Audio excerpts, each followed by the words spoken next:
Oh, thank you so very much, Mr. Stewart, somebody whom I admire very much. Thank you very much, the Clooney Foundation for Justice for recognizing this award. I really appreciate it very much. And I want to thank many of you in the audience whom I know were out there boycotting grapes and boycotting lettuce and boycotting Gallo wine here in New York City. Muchas gracias. Thank you for that.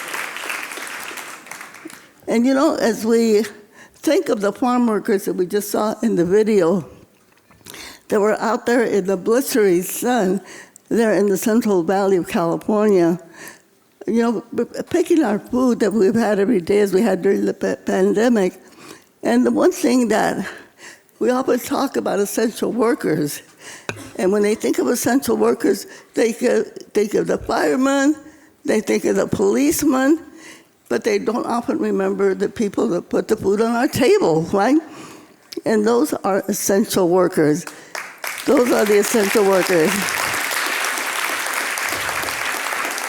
Unfortunately, they do not receive the wages, the benefits, and the recognition that policemen and firemen get, unfortunately. And so when we think all of the areas of social justice that we have to work on, we have to think about farm workers. And not only farm workers, we have child care workers, we have home care workers, so many workers that are really not treated equally in our society, even they do so much of the work that keeps us safe and clean and fed. So we have to think about them. And I know it's often sometimes hard when we think of all of the turmoil in the world, but I know that when we talk about fighting for social justice, we can never forget about the working people, because the working people are the foundation of democracy, not only in our country, but in countries all over the world. And so we have to think about how we can make them strong and make them sure that they are protected. You know, we have to continue to fight so that we can have universal health care in our country. So we can have a universal daycare for our country, for our women, right? So that we can have pre-college education to erase the ignorance that is dividing our country today. That's another thing that we need. So while we are out there fighting for justice, you know, in other countries, then we have to think about how we, the richest country in the world, we need to set the standard. We need to show the example.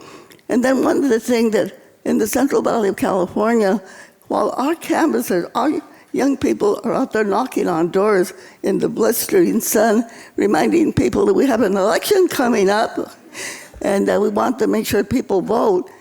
But at the same time that they're doing that, you know, we have the global warming issue. Our temperatures, well, you saw those people that were working in the field, temperatures were as high as 112 and 114 degrees. But they were out there every single day picking our food. And then to add to that issue of global warming, we now have the oil companies that have made billions of dollars in oil revenues that are trying to now capture the funding that is coming from our government for the transition from fossil fuels to green energy. They're trying to greenwash and capture those funds. And this is something that we have to try to fight to make sure that that does not happen, so that taxpayers' money that is going to create green jobs that are union jobs, that are good-paying jobs, and that somehow that happens, and that the oil companies do not end up with the money for the problems that they created. And you know, it's going to take all of us working together to make sure that that does not happen. And so we will welcome any help that anybody out there can give us for that problem. And in all of the stories that we have heard today, and all of the valor and the courage of so many people, we know that we have been so inspired today. But you know, there are some things I think that we can address a little, maybe simpler in our society right now.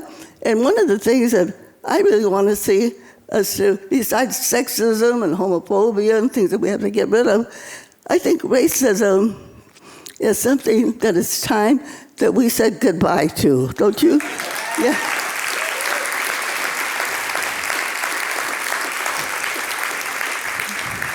And there's actually one very simple way to do this. And I have made this a part of all of the talks that I'm giving. And just to remind people, number one, that we are one human race. And our scientific name of our human race is Homo sapiens. I remember learning that in the 3rd grade in school. I don't think they teach that anymore, okay? So if we can remember that we're one human race, we're Homo sapiens, and our human race came from somebody out there? Africa, yes. Our human race came from Africa.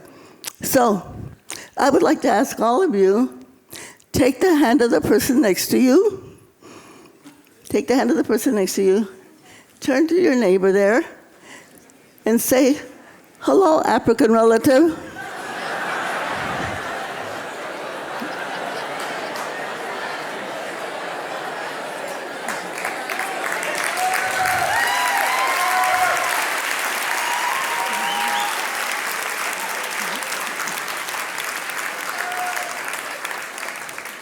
And I'm sure that Michelle Obama will be so happy to know that we were all related to her.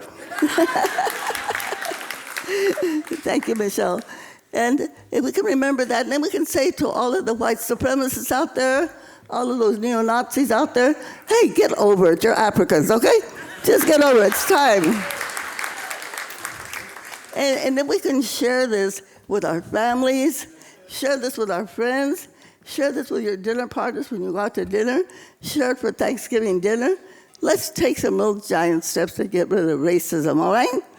Yeah, let's do that. And keep fighting for all of the isms that we need, the things that we know that we have to end in our country here in the United States of America, so we can continue to make ourselves stronger and fight for the human rights of people in the other countries and stop the wars and things that are going on. I know that we can make this happen.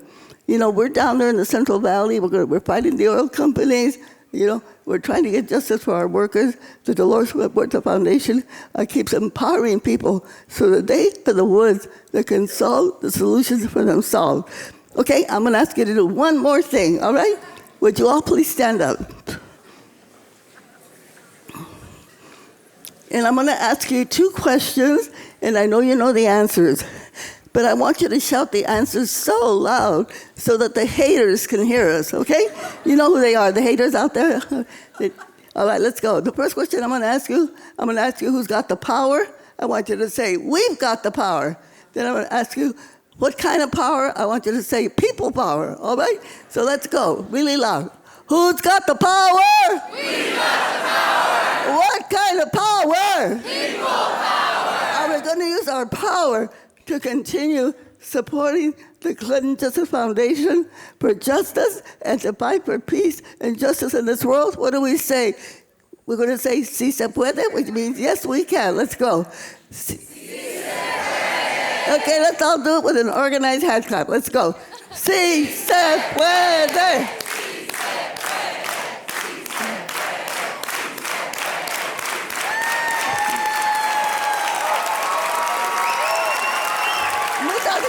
Thank you very much.